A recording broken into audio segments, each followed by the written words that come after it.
Hola gente, ¿qué tal? ¿Cómo están? Espero que todo, pero todo muy bien.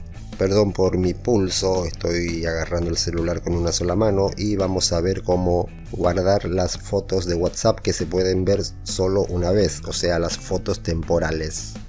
Estoy grabando desde otro celular hacia otro celular justamente porque si lo hago desde el otro teléfono con la aplicación que tengo para grabar pantalla no me va a dejar ver la foto que se puede ver una sola vez en WhatsApp.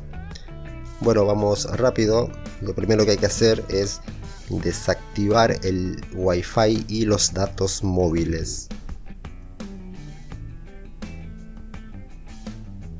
Lo desactivamos y una vez hayamos hecho eso, abrimos la foto. Esa es la foto que se puede ver solo una vez. Otra forma de hacerlo también es descargando WhatsApp Plus, pero no les recomiendo que hagan eso porque si no lo van a banear en 2 o 3 días, le van a bloquear su cuenta de WhatsApp. ¿Saben una cosa? Nada de esto es posible, ni desactivando el internet, ni los datos móviles, nada.